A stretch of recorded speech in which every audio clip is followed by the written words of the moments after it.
do things that we know we shouldn't do. And it's easy to live guilty, in regrets, feeling like we're all washed up. A man said to me recently how he had gotten off course in his business, made some poor decisions, didn't have integrity. Now it was going downhill. It started to affect his marriage. I encouraged him to pray and ask God to help turn it around, believe for favor. He said, Joel, I couldn't do that. It's my own fault. I brought this trouble on myself. He felt like he was disqualified. He didn't deserve God's help because his performance wasn't up to par. We can understand how God will bless us when we're doing what's right, making good choices. It's easy to expect good things and believe for dreams to come to pass. But the beauty of mercy is even when we make mistakes, even when we go the wrong way, our performance is not perfect, God doesn't say, too bad. You had your chance. You're on your own. No, this is where mercy shows off. God will not only help bring you out of the trouble that you got yourself in, He'll take it one step further and help clean up the mess you made. Maybe a relationship you knew you weren't supposed to get in. You didn't feel good about it. You heard the alarm going off, but you ignored it. Now it's a mess, causing you heartache and pain. Or perhaps a job you knew you weren't supposed to take it. You didn't feel good. You had that uneasiness on the inside, but you overrode it and did it anyway. Now it's a mess. You're not fulfilled, not being treated right. God doesn't say, I tried to tell you. Maybe next time you'll listen. No, God is not holding that against you. He has you covered. His mercy is bigger than that mistake. His mercy will help not only turn it around, but God will help clean it up and cause something good to come out of it. But if this is going to happen, you can't go through life guilty, condemned, beating yourself up because of past mistakes, thinking, oh man, I knew I shouldn't have hung around those people. Now I've got this addiction. Knew I should have stayed in college. I knew I should have been faithful in my relationship. What was I thinking? No, it takes boldness to believe that God will bless you in spite of your mistakes. The accuser will tell you, you can't ask God to help you. You made the mess. You went the wrong way. You were unfaithful. God's not going to listen to you. Who do you think you are? Answer back, a child of the Most High God. Redeemed, forgiven, covered by mercy. This is what Jonah did. God told him to go to the city of Nineveh and share the good news with the people. But Jonah didn't want to go. He wanted to do his own thing. He went in the opposite direction. He got on a boat headed the wrong way. They encountered a huge storm. Everybody on board thought they were going to die. Finally, Jonah admitted, hey everyone, I'm the problem. I'm the one that's causing all this turmoil. They didn't say, oh, that's okay, Jonah. We'll let it slide. We forgive you. No, they threw him overboard. They weren't about to go down with him. Jonah thought he was done. It was his fault. He did exactly opposite of what he knew he was supposed to do. He was treading water in the middle of the ocean. Dark, in a storm, looked like it was over. He was getting exactly what he deserved. But God said, Jonah, you can run the other way, but you can't outrun my mercy. It's from everlasting to everlasting. Wherever you go, I've got you covered. The psalmist put it this way, if you go to the depths of the sea or way up in the sky, no matter how high or how low, you can never get away from God's mercy. He'll always be there waiting for you, calling your name, giving you another chance, ready to help, ready to clean up the mess you've made. He's got you covered by His mercy. Jonah was feeling guilty, thinking that he was finished. The situation looked impossible. No way it was ever going to turn out good. But God has a way even when we don't see a way. Your situation may seem like it could never turn out right. You made the mess. Now it's complicated. Other people are involved. The odds are against you. Be encouraged. God already has the solution. He already knows how to not just bring you out, but how to clean up the mess and bring you out better. All of a sudden, this big fish came and swallowed Jonah. Now he's sitting in the belly of this fish. He's, in one sense, glad that he's still alive, thankful that he didn't drown. In another sense, he's thinking, I wish I would have died. It stinks in here. I can't see anything. I'm trapped. There's no way out. But sitting in the belly of that fish, thoughts telling him, Jonah, you deserved it. It's your own fault. Too bad. Instead of listening to the accusing voices, the scripture says Jonah began to pray from inside the fish. He didn't say, God, I am so undeserving. I've made such a mess. God, just help me to survive. No, he said, I cried unto the Lord in my trouble, and he answered me. That was a statement of faith. He was still in the fish, still in trouble, yet he's declaring, God has answered me. He went on to say, I sank down to the depths of the ocean. Death was near, but when I lost all hope, I turned my thoughts towards you, O Lord, for you snatched me from the jaws of death. Now I will fulfill my vow. I know salvation and deliverance comes from you alone. Notice how much of his prayer was in the past tense, like it had already happened. Jonah had this attitude, God, I believe you'll not only rescue me, but you'll help clean up this mess, that you'll bless me in spite of my mistakes, that I will still fulfill my destiny. That takes boldness to ask for God's blessings in spite of what you've done wrong. Because most of the time, we just live guilty, condemned, we have no passion. But when you have the boldness to say, God, I don't deserve it, I went the wrong way, but God, I still believe you'll bless me. I still believe you'll show me favor. I still believe I can become who you created me to be. When you do that, God doesn't say, who do you think you are? You know what you did wrong. You should be grateful to even be alive. No, God will do for you what he did for Jonah. As soon as Jonah got through praying, the scripture says God caused the fish to spit him up onto dry ground, onto that beach. Friends, God controls the whole universe.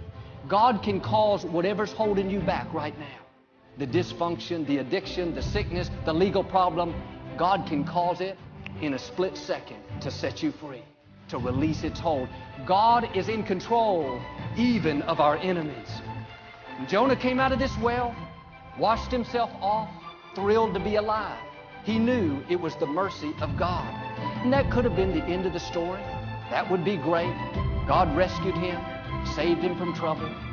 But God doesn't want to just bring you out. If you'll have the right attitude, shake off the guilt, get your passion back, God will give you another chance to get to where you're supposed to be. That mistake did not disqualify you. You didn't miss your destiny because you had a detour. The scripture says the word of the Lord came to Jonah a second time. What did God say? Jonah, I want you to go to Nineveh. The same thing he said the first time. In other words, God didn't say, Jonah, I asked you to do this once, but boy, you about wore me out. I had to get up off the throne, go find that fish. Jonah, you just sit on the sidelines. I'm going to find somebody else. No, God will always give you another chance and another chance and another chance to fulfill the best plan that he has for your life. It is not too late to become who God created you to be. If you will start where you are, honoring God, being your best, serving others, the right doors will open. The right people will show up. God knows how to make up for lost time. He can get you to where he wants you to be. The second time God asked, Jonah went to the city of Nineveh. He obeyed and he saw God do amazing things. The point is, Jonah made a wrong turn, but that did not stop his destiny.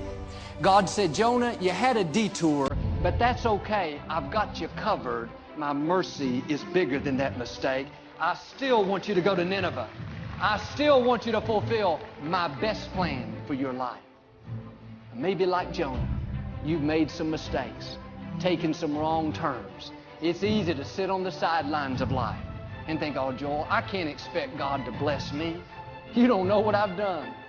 Blew my marriage, got these addictions, failed in business, made a lot of poor choices.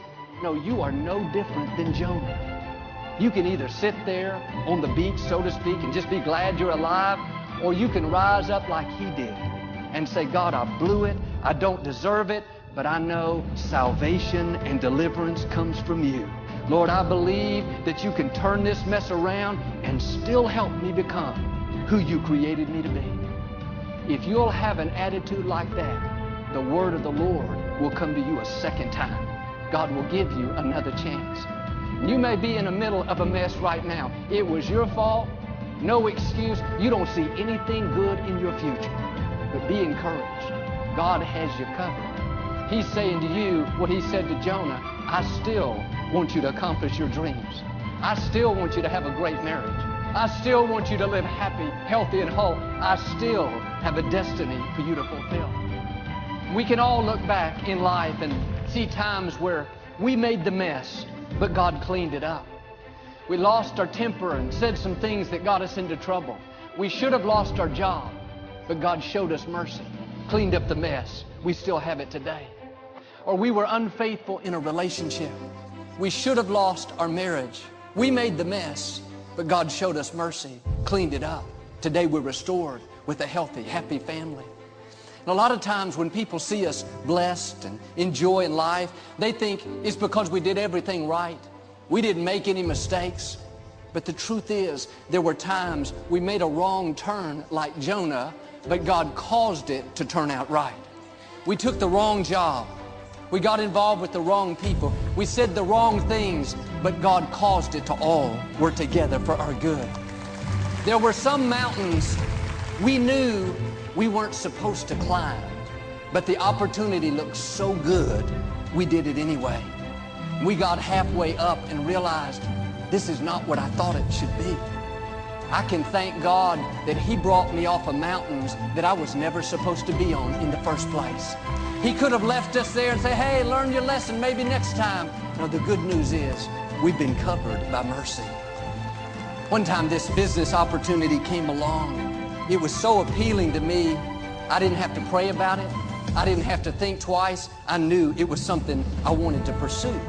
It took about 6 months to come together. On several occasions, there were these small signs that something wasn't right. I could feel that uneasiness saying, Joel, don't do it. It's not what it seems. I didn't pay any attention. I wanted it so badly, I pushed through it. We got it up and going, but it never took off like we thought. There were some circumstances we didn't realize that would limit it. We had a lot invested. We struggled and struggled, tried to make it work, but it's like we were always pushing it uphill. And when I look back, I can see how God tried to warn me, tried to get my attention. I could feel that unrest, but I didn't listen. God could have said, Joel, well, maybe next time you will listen. Too bad for you. No, God is not holding that against us. If God only gave us what we deserved, none of us would fulfill our destiny. One day, out of the blue, we got word that this man was interested in purchasing it. The experts said it would never happen. He wasn't the right type of buyer. He wasn't even in the same field. But against all odds, he not only purchased it, but he paid almost twice what we were told we could sell it for. That's the mercy of God cleaning up the mess. God doesn't give us what we deserve. We deserve the consequences. We deserve judgment. But God gives us mercy. He knows how to make miracles out of our mistakes. The accusing voices will tell you, man, you are done. It was your fault. You knew not to do it in the first place. You pursued the wrong dream. Now look at you. You're over your head. You can't make ends meet. Just deal with it. No, God is so merciful. He'll take your wrong and he'll make it right. It may have been your fault. You could easily live guilty. No, you got to shake that off. God's mercy is bigger than that mistake. He knows how to make a miracle out of that mess. See, covered by mercy means you're not just covered as long as you do everything right. Like Jonah, you're covered even when you go the wrong way. Let me make it more practical. Even when we do dumb things, God still has us covered. That should make us all feel better. I read about this young man, 21 years old. He was raised in church. He knew the right thing to do, but he got off course, started partying, and running with the wrong crowd. One night when he'd had way too much to drink, his friends dared him to climb a telephone pole. He wasn't thinking clearly, and he climbed up 40 feet in the air, drunk as can be. Just as he was about to reach the top, he lost his footing, slipped, and fell backwards. Tumbling back on a way to a certain death, somehow the leather belt that he was wearing caught one of the metal rods on the pole, and it acted like a harness and saved his life. He was up there dangling in the middle of the night. Fire department came and rescued him. The newspaper headline read, "Pants Save Drunk Man from a Fall." That's the mercy of God. Even when we do dumb things, God still has us covered. And when I say we're covered by mercy, that doesn't mean we can just live any way we want, be sloppy, compromise, take the easy way out. Joel said, God will clean it up. He'll catch me even when I'm drunk. No, some of you think you got your word from the Lord. Let me clarify this. When you really know God, when you have a relationship with His Son Jesus, you want to do what's right. You may make mistakes from time to time, but you're not trying to see how much you can get away with and still feel good about yourself. Deep down, you have a desire to honor God, to be your best. And the scripture says here in Titus, God saved us not because of the good things we've done, but because of His mercy. This is the key. His mercy is not based on our performance. If it was only dependent on us living a perfect life, never making a mistake, then none of us would be here. You may not have been saved by your pants from a telephone pole, but I wonder how many times God has saved us from dumb things that we've done.